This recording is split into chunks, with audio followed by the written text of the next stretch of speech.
Hello, everyone. This is Lady Domicella coming to you again from the Tower of Prostitution. I am here early in the morning, but I wanted to share a guide with regards to herbalism. This guide is only for individuals who have 300 of 300 herbalism, and I will touch on Black Lotus, but not very much. The herbs I will specifically be talking about are the Mountain Silversage as well as the Dreamfoil. So, without further ado, let us begin.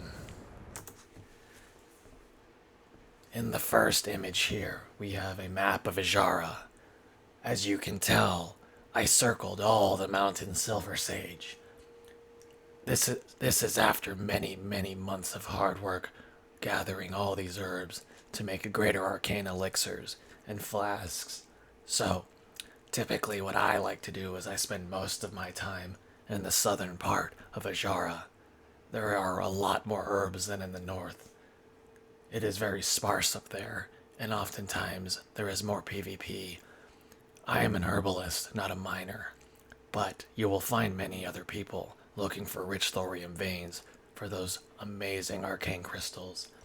That being said, to do this entire loop from south to north is about 20 minutes, and I have not circled the Dreamfoil as you will encounter it as you go along the rim, the mountain ranges of Azshara. Mountain Silversage only grows, as you know, on a mountain. That is why it is in the name. So, if you find a small mountain or you go along the edges of any zone, you will encounter some. I believe, though, the threshold is you have to be in a zone of 50 plus mobs. Level 50, that is. So, another recommendation for Azshara is I expect that you should become unfriendly at the minimum with the Timber Maw. If they're hostile towards you, they will attack you, and this is why the areas marked in green are their areas. You don't want to be bothered by being knocked off your mount or attacked when you're trying to get a node. So do yourself a favor, go to Fellwood or Winterspring and become at least unfriendly.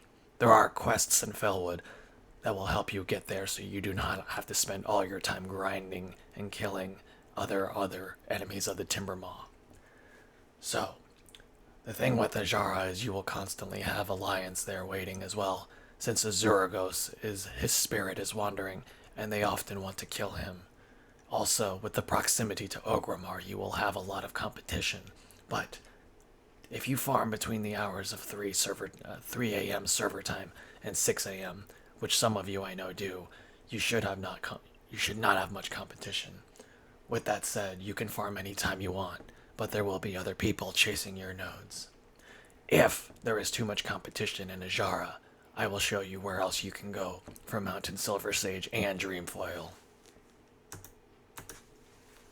Typically, I will go to the Burning Steppes. If things are too hot in Azshara, I will just use my hearth and I will fly to the Burning Steppes.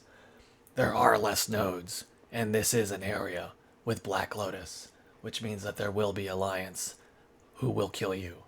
I suggest you come here, do 1 or 2 things around the perimeter. I had a brain fart, excuse me.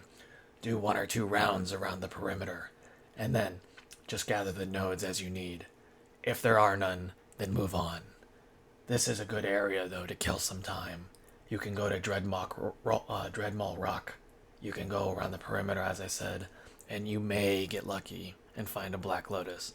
But again, many alliance guilds and botters are here always trying to farm it. The price is 180 gold right now, subject to go even higher. That is what people are speculating. So, unless you have a guild effort behind you, I suggest you leave the Black Lotus alone, unless you are so fortunate enough to gather one. On to the next slide.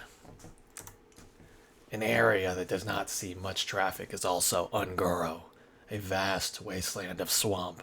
It is such a large region. But, as I said, I'm focusing on Mountain Silversage and Dreamfoil. Go along the mountains on the perimeter, and you will encounter Mountain Silversage.